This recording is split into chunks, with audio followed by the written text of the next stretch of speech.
How are we doing, guys? Moose here, episode 30 of our West Ham United career mode.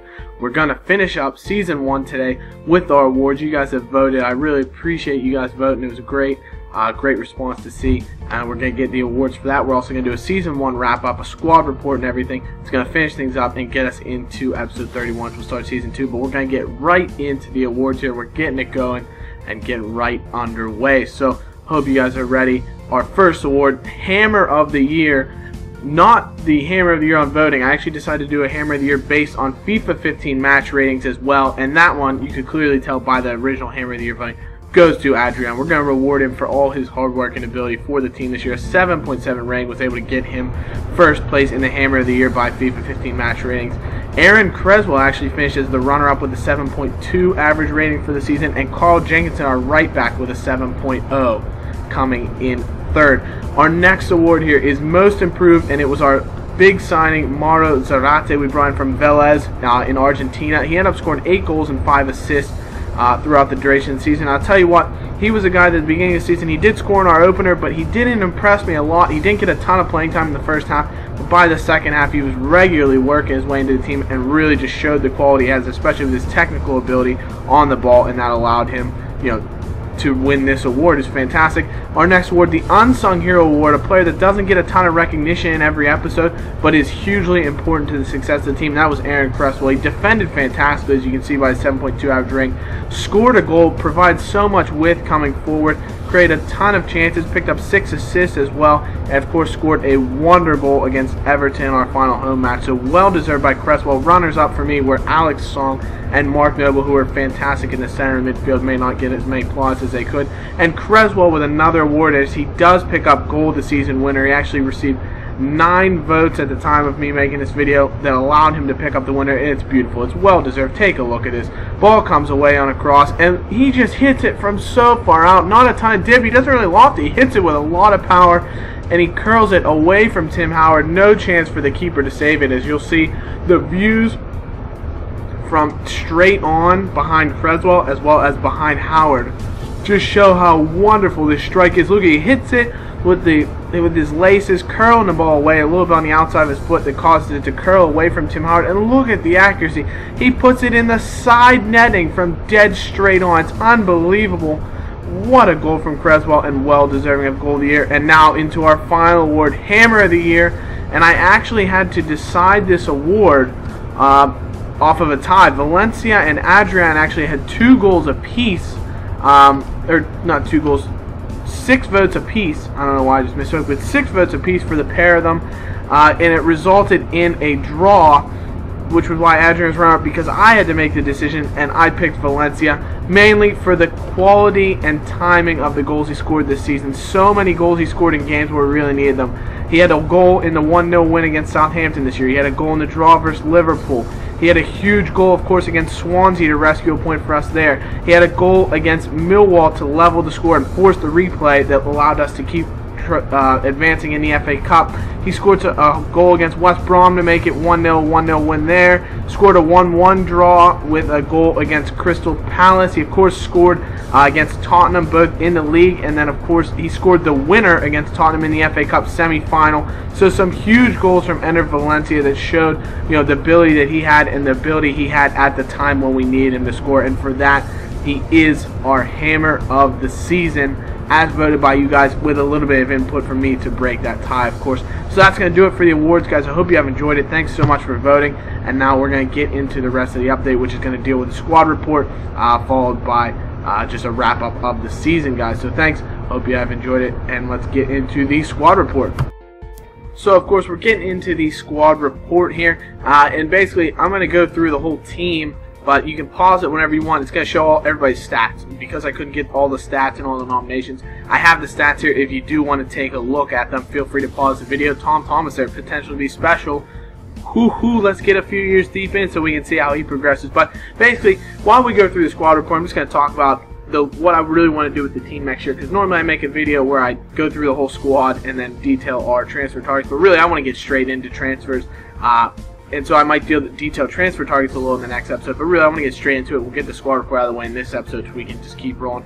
Basically, it's going to be tough to keep Alex Song here. He makes so much in wages that it's going to be really tough. I'm going to put in a bid for him. I really want to keep him at the club, but it's forced me to make some decisions. We definitely need some sort of center midfielder, similar to an Alex Song, but really anything just to give us some center midfield depth with him leaving. And allow us to continue having that strength in the center of midfield. I also want to bring in, obviously, a right back. I'd love to ideally bring Jenkinson back, depending on his price.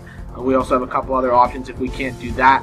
I'd also potentially like to see some more depth out on the wings. Obviously, we only have like Jarvis, Amalfitano. Downing can play out wide, but I do like playing him in the middle a lot because he's shown that passing ability.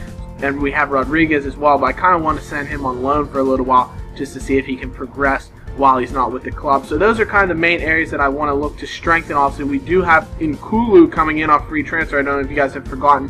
He's coming in from Marseille. So that's a fantastic deal for us to bring in an 80+ overall center back to come in and help strengthen the back line. So those are the moves I really want to make. Now, to finish up the campaign, I had to go through and address the players whose contracts were expiring.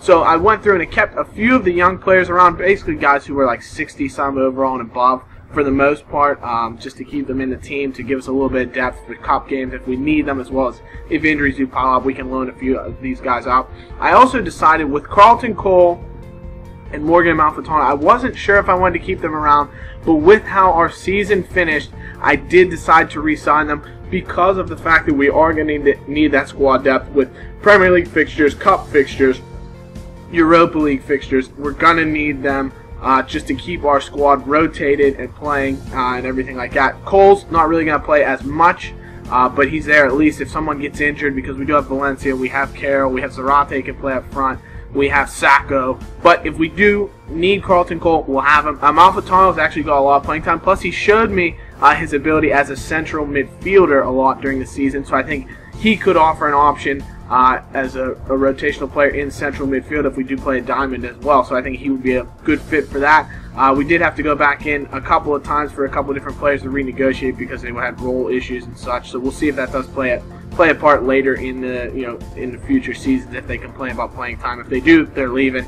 If not, we'll let them hang around for squad depth and or go out on loan. So, but like I said, that was just the main thing I wanted to do here, was keep a few of these players around, the ones that could actually play a part, because of the fact that we want to keep them for squad depth. Also, Tompkins had come in and asked me for a wage increase. I decided, you know what, we'll give you that, son. You had a fantastic season, and we'll give you that wage increase that you so greatly desire, and he does decide to accept it, which is fantastic. So Tompkins still going to be in the team, and it allows us to have a nice center back rotation next year with Nkulu, Reed, Tompkins, Collins, who actually, despite his rating, 73, 72, going down a little bit, was a fantastic player. We also have Maiga coming back from his loan deal, so that's another striker option that we could use and or sell, depending on what we have to do. But we'll deal with that next season. Obviously, this is a look at the team of the season. We have Adrian, Creswell, Winston Reed, and Alex Song all getting in the team of the season. So fantastic performance to all of them. And it's a weird thing you'll see at the end here. Adrian actually won player of the competition in the Premier League. Player of the year in the Premier League. Lloris won goalkeeper of the year. So it doesn't make a ton of sense how they really award these things. But nice to see some West Ham players get some recognition. We also take a look at league tables. Sunderland, Leicester, and Burnley will be going down. West Ham, we finished in 5th, so we will be in the Europa League next year. Spurs, Manchester United, Everton, and Manchester City will be in the Champions League. We then see that QPR, of course, won the FA Cup, which means they'll be thrust into the Europa League qualifying.